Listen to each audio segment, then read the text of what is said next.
Hey guys, welcome to just outside of Las Vegas, Nevada, where Kia flew me out here to drive and review this car. It's the new top of the line Kia EV6 GT.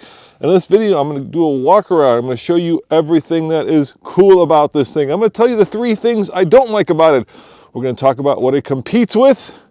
And at the end, I'm going to tell you how much it costs, because it is a remarkable bargain for what you get. So let's start with the most important thing, and that this is a performance EV6. The EV6 starts at about $48,000 if you get the new Wind. Yep, that's right, the Wind. And that's a rear-wheel drive car, and it has about over 300 miles of range. Now, this is the top dog EV6, and I'll show you right here, GT. And this, of course, competes with cars like the Tesla Model Y Performance, which, by the way, costs more, the Mach-E, Ford Mach-E GT, and now this car, a track version of an electric car. And I'm on my way to the Speedway here in Vegas, and we're actually going to take this thing on the track. And coming up a little bit later, next week, you'll see a full driving review. But this is just a walk around, and me and you are going to talk about what makes this special. And there's one thing that certainly does make it special, and that is, of course, what's under the hood. Well, you know, it's not really what's under the hood. It's an all-electric car, but here's a number that is pretty astounding. 576 horsepower. Let me repeat that. 576 horsepower out of a Kia. Now, you may be thinking to yourself, it's a Kia, Roman. You know, we don't expect that much power. We don't expect that much sportiness out of a car that is traditionally in America been known for building, let's face it, entry-level bargain cars. But here you have the most powerful Kia ever built and sold. And get this, not just 576 horsepower, but 545 pound-foot of torque. Now, it is a dual motor unit, so that means that there is a motor in the front and a motor in the back, which means that it is all-wheel drive. Now, it doesn't really have a frunk. Check that out. That is all the storage you get. But you know, that's good enough, I suppose, for a charger or a sandwich or two. Now, you may be thinking to yourself, but Roman, what about the Stinger? Didn't Kia build the Stinger? Wasn't that a performance sedan-ish car? And I agree, I love the Stinger. It's one of my favorite cars, and I kind of showed the way for Kia's performance division. Now, of course, Kia and Hyundai have partnered together, or are, let's call them brother and sister brands, both Korean, and there will be a Hyundai version of this. It's going to be the Ioniq 5N coming as well, and we don't know the details on that. And I have to say, I did see a sneak peek of it when I was in Korea earlier this year, and that one is also very impressive. But let's not talk about what's not here, but let's talk about what is here, and that is this vehicle. Now, in terms of tires, it's got very sticky rubber, as you'd expect on a performance car. These are Goodyear Eagle F1s, 255, 40, 21, so we're rolling on 21s. And the color for a Kia that represents performance is this kind of very bold yellowish green color. You'll see it on the brake calipers, which are not Brembos, by the way, and you'll see it on the inside. But before we get to that, let's kind of show you how much space there is, because let's face it, this is, in essence, a tallish crossover meant for utility. So I'm going to go sit down in the back seat, which I have not done yet, and see how much room there is. Now, as always, I am sitting behind myself. Let me zoom out a little bit, and let's see how I do back here. And I said there are 3 things I don't like about this car, or I have issues with, and this is the number 1 thing, and you'll see it right there. As you can tell, it's got a very sleek and very low roof line, so that, you know, my head hits. And if you're taller like me, 6'2", you will have plenty of leg room, but headroom comes at a premium. Now, one of the things I do like is, look at the stitching. Isn't it gorgeous? It's this kind of yellowish green color that represents speed and performance in Kia speak. And you can see it actually in the front, and you can see it on these very high bolstered performance seats, but we'll get to that in a second. So let's jump up and see how much room is in the back. because of course you might use this to ferry kids around and not just go to the track in drift mode. All right, so let's pop the back and let's check out how much room there is. I'll zoom back in, and it's a good amount of room. I mean, I've got my gear back here, I've got my jacket, and you may be wondering, is there any room under here?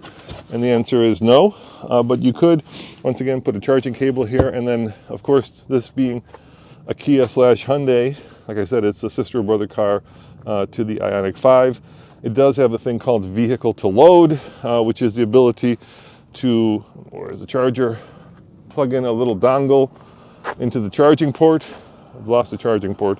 Anyway, you can plug in a dongle and you can get up to, I think it's 2 120 outlets.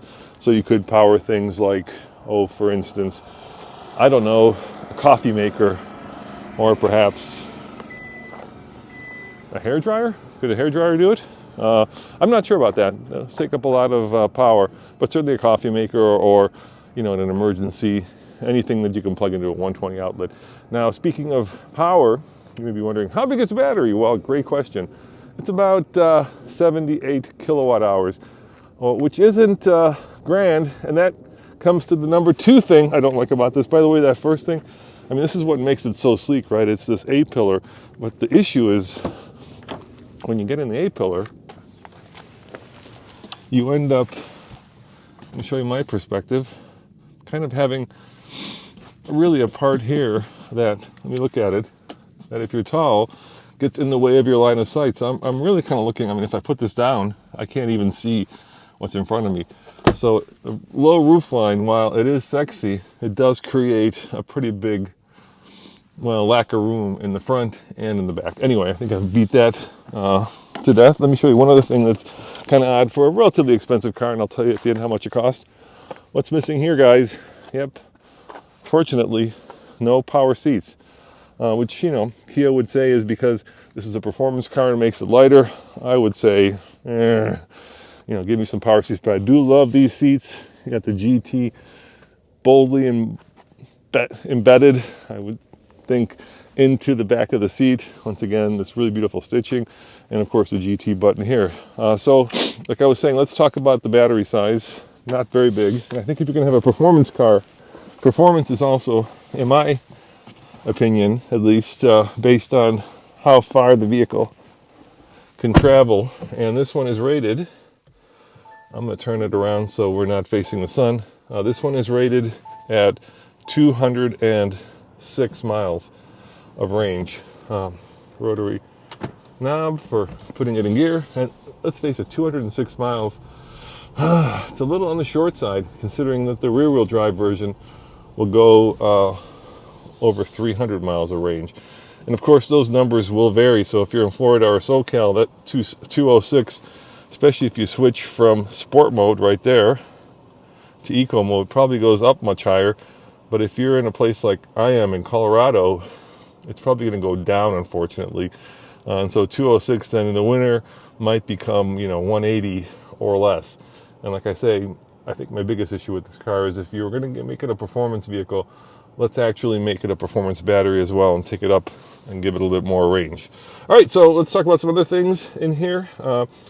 Cameras. Don't show this again. Beautiful cameras. You've got your bird's eye view right there. You've got what's in front of you. See what that one does? Look at that.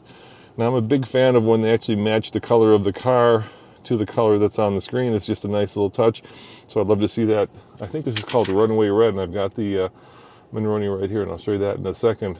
Beautiful color, by the way. It's almost as beautiful as the Mazda Candy Apple Red. Really gorgeous color. Good cameras. Go back home. You know, Kia and Hyundai do, I think, what is a really innovative and I think very easy to understand infotainment system.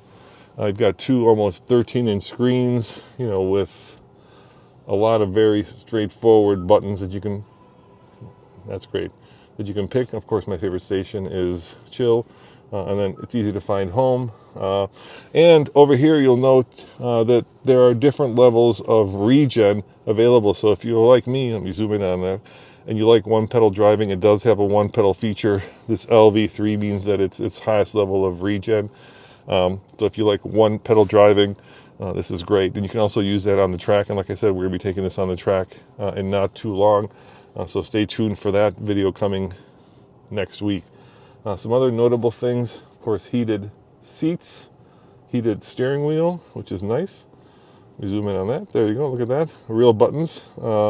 And the thing that I don't like, I said there were three things I don't like about this, is it's got this kind of virtual and changeable display. So this is, your navigation, your radio, media setup. But let's say you want to go to HVAC control. So I'm going to do a little bit of magic here. I'll zoom in so you can see it better.